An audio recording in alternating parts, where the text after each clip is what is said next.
Yo, yo, yo, what's going on, everyone? What up, what up? It's your girl, Audie, getting into you guys with another Audie's Art Struggles podcast episode. I am here in my office painting. I've been painting for the last hour and a half, something like that. Today is Saturday, March 21st, 2026. And I've just been watching YouTube, tuned into a live podcast show. It was really funny. And had breakfast. I got like a free breakfast sandwich. So I went to go pick that up with hash browns. It was really, really good. Trying to hold off of having a nutty bar. Addicted to those things. And I'm just painting ornaments for my parents. Just enjoying this alone time. I always want alone time. Right? Always want alone time. And the alone time that I get is not enough sometimes. And yeah, it's just stress. And just being tired or whatever. Oh, speaking, I forgot to take my magnesium, which I will do in a second. So I probably got like another 2 hours to paint.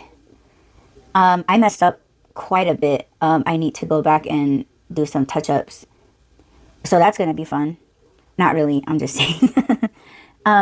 So anyway, I want to talk about something. It's probably going to be a short one. I don't really think it's going to be like a full length episode today.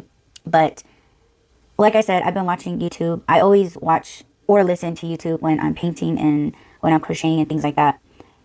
And the thing that annoys me so much is that none of these people are ever really proud of their works. And you guys know me, and if you guys don't, you might want to check out my other podcasts. You know, you have the Art Struggles, you have the Why Run podcast, you have the Re-Up podcast. And you guys would know and hear that I'm the type of person, I will fuck around and find out. It gives me the best of both worlds. I mean, if you break it down, I like to fuck around, okay? Meaning I like to do it, you know, like I like to do the thing, right? The challenge. That's what I'm talking about. Don't be thinking nasty, okay? But I love to fuck around. I like to just do the activity. I like to gather the materials, the supplies.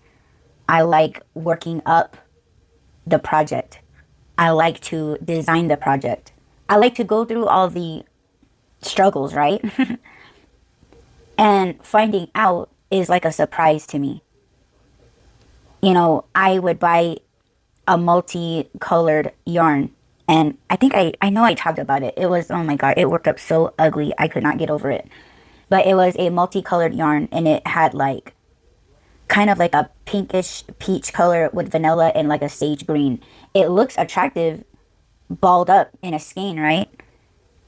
But when I worked it up, I was like, ew, like I fucking hate this. Like this is so, you know, but as I'm working it up, like I like the process because you guys know that that's where I find my peace, right? Like I'm just, like I'm doing it, you know, like I'm working it up, I'm relaxed, I'm chill.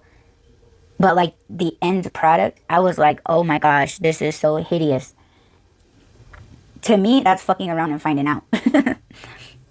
And, you know, some people, and even me, we will work something up and then we look at it like halfway done. But like for me, I still continue to finish it. Because I'm thinking like, oh, it looks like shit right now, but I'm pretty sure like when I'm done, it'll be sick as fuck. Like, but there were times that I wasn't happy with it, right? And so what did I do? I took it apart. Yeah, it was like hours wasted on the project, you know, time or whatever. But for me, it's like, I just know, well, I learned not to use this and I still have the yarn. I might do something with it, but that's besides the point. Oh, shit. Hey, sorry, I had to ditch you guys and talk to my husband. Yeah, we were talking and I went into the bedroom to lay down and, you know, just kind of take a break from doing the ornaments. But now I'm back in the office and wait to finish up what I was talking about. But, yeah, so basically I ended up using that ugly ass multi yarn. And, I think I told you guys that I made like a, like some kind of like a beanie off of it. And it worked up okay, but I refused to pick it up again. Not sure if really I would want to make something with it. I mean, I feel like I'm gonna have to either that or I'm gonna have to like donate it. But oh my gosh, yeah, I'm trying to correct all of my mistakes on this ornament piece here. So I have quite a bit to go over. Gosh, I didn't realize that I messed up this much. Yeah, I think I'm gonna have to get some new brushes. I think that's partially the problem. So yeah, my lines have not been that straight. Well, my whole point was that I fucked around and I found out. And I did enjoy the process. I just didn't like how the colors worked up. I felt like the colors could have been so much better. And my whole point, I guess, like on top of all of that, like I just noticed that these artists, right? Like whether it's you know what? I don't find it that much with like artists that like paint. I feel like when they're not happy with something, they like literally start all over again. With these fiber artists that crochet and knit, they like they're not happy with it and they just like throw it and toss it aside. Like I kind of get it though. Like if I wasn't, well, that's a lie. I was gonna say that if I wasn't happy with something, I would like just throw it. Like I'm talking like you physically throw it. For me, I've been an artist like my entire life. I have never treated my artworks like that. Like I never just like threw my art and like I don't want to look at it, or you know, well, I guess I'm lying. Like I do say those things. Like I don't want to look, I don't want to deal with it right now, but like not to the point where I'm like throwing it, like getting it the fuck out of my sight. I don't do that because I have more respect for the piece or the idea, the vision, the image, the intent, the meaning, the design, the color palette. Like all of these things are in mind. I'm not just gonna fucking throw it aside. And I'm watching these girls, like I don't know if they're showing off. Like I don't know if it's because they got their nails done and like they feel like they gotta talk with their nails, and like, you know, they just because they got their nails done, they gotta do something with their hands, right? And so they just take their crochet projects and they like throw it or toss it aside over their shoulder. We're the viewers and, you know, potential customers, right?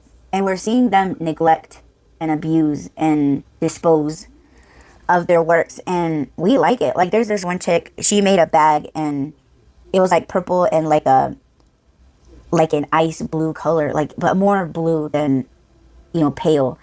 And my two children represent those colors and they're twins. So to me, I'm like, I love that bag. Like it was interesting. It was different. You don't see those two colors worked up together. And now that I think of it, I might actually adopt that color palette.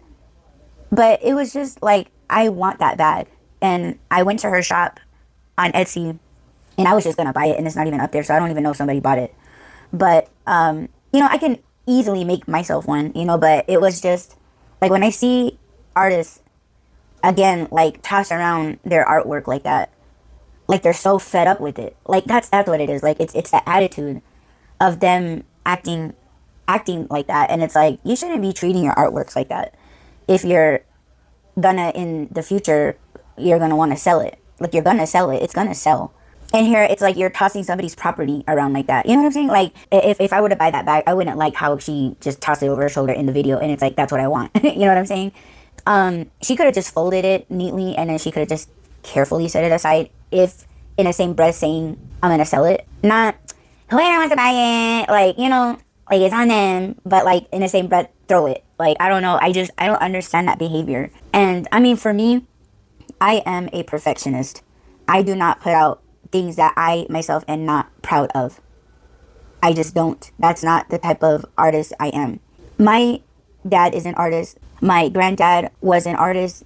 And they always said, fix your mistakes. Just fix your mistakes. If you, for whatever reason, cannot fix it, or if it cannot be fixed, make it look nice and don't try to get away with it. You know, like let the customers know like why it is imperfect. And both of them have said that people want to buy your mistakes for even more than what it's priced. I've never had that, only because if I knew something was seriously wrong, I would chuck the entire piece, and I'm talking like a $2,500 dresser drawer. I would not sell that entire thing if I felt the entire thing was like a big no. You know what I'm saying? I would destroy it and like build it correctly, and I've done that plenty of times. My grandfather was a master silversmith. There's a lot of people that will be like, no, I'm the master silversmith. It was my grandfather, okay? Like it says it in books, published books.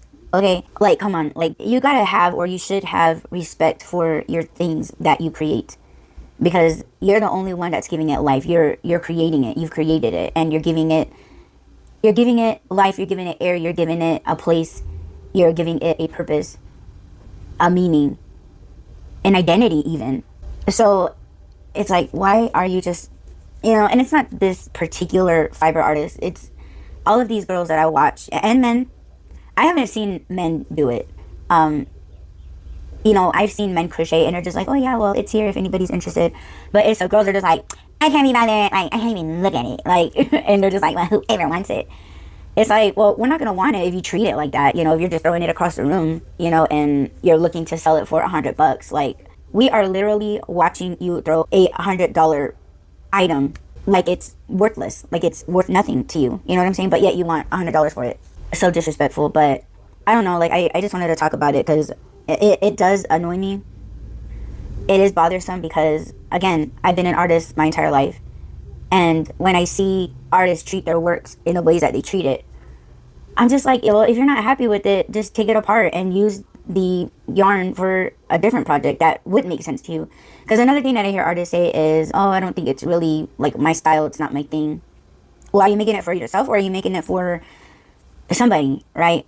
Oh, but if it's for somebody else, you're just going to treat it like a piece of shit, like it's worthless. And again, you want to charge somebody an arm and a leg for something that you think is a piece of shit and bank off of it. No thanks. I use paint colors, or I put together color palettes that are attractive. For the longest time, I have, in the past, I've been choosing paint colors that I liked. All of my furniture was damn near all purple. Like, I love purple. And, now having our children, our oldest daughter, she loves pink. Like, she picks, like, nearly all of the things that I have now is pink. But I love purple. And our second daughter, she loves purple. So, me and her kind of vibe with the purple. But our oldest daughter, everything for her is pink. So, like, now I'm creating items with pink in it and purple. And the more I looked at my pieces of furniture, like, before my children were born, I started noticing, like, you know what, I think you need to step away from the purple. And I started trying to studying color theory and color palettes and, like, what colors represent a certain type of mood. Like, I was really like, okay, like, now I need to start paying attention to my customers and, like, what their colors are, So I started looking at, like, the colors that people would wear, like, when I went to, like, a museum or, like, at an art show. Like, I would just, and I'm just like, wow, like, these people are living, walking color palettes. You know what I'm saying? It's like the color palettes are coming to me and giving me ideas of what colors look good together. And I always compliment people on their outfits. And, we talk about materials and things like that. And it made me a lot more comfortable to, experiment. And that's what I did. So I started stocking my paint shelves with different colors, like not just purple. I dabbled into earth tones, cool tones, warmer colors, like, red and orange and yellow. And I'm just like, I don't know. And I'm just, and I'm like, you know what, if you don't like it, bitch, you could just start the fuck out hell over again. And I've done that so many times. But in doing so, I'm just like, oh shit, well, yellow would look good with this color, the contrast. And even that, like, I had no idea.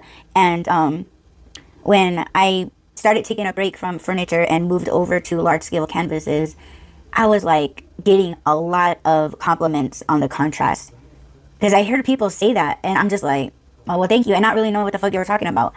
Like, for me, I'm just putting colors together that I think, me personally, looks good together. But, like, people are like, oh my gosh, I love the contrast, and I'm like, huh, what? So I had to go more into color theory and, just try to educate myself more, being a lot more open, not so much closed-minded. But what I was gonna say is that since I've had, our children, they were like giving me the inspiration to make clothing for children, toddlers, and I'm just like loving it. Like, I'm using colors that I never thought I would use, but obviously including a lot of like black, and like that's kind of like my trademark or whatever. And that was kind of like the goal, I guess, was that I wanted to make a toddler clothing line as like a representation, I guess, of like who I am as an artist.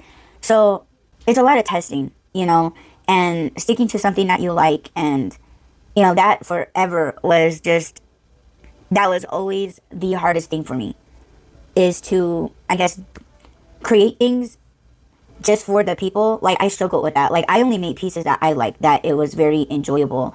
And I guess I'm still like that. Like, I don't really cater too much to people.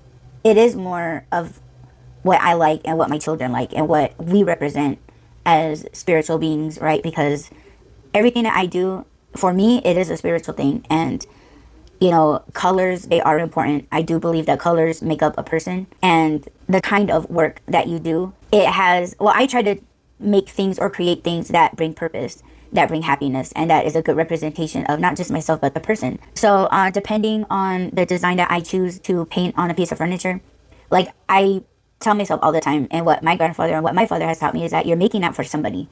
It's going to catch the right person. It's gonna go home to someone that is that piece. And when I make clothing for toddlers, like, I am keeping my children in mind. My children love them. They think I'm making it for them, but I'm like, oh no, I'm making that for friends. And they're like, yay, you know, like, they get so excited, and they make comments like, oh, they're gonna like it, you know, like, they're telling me. And you know, it's just awesome, you know. And to watch artists mistreat their items that they make, they need to realize that they're making that for somebody. Like, that bag may not be her style or her color palette that she normally goes to, but I was attracted to it because it reminds me of my kids, and they would love me to have that bag, you know. Like, they would look at that bag and they'd be like, mommy, that's us, you know. And I don't know, like, I get it, every artist is different, we're not gonna see the same things, obviously, but it's just a shame, you know. Like, she is such a good fiber artist. She's one of my favorites on YouTube, and I'll always support her. Like, I'll always watch her videos and, you know, like and hype her videos and things. But it was just like, okay, you didn't have to throw it though.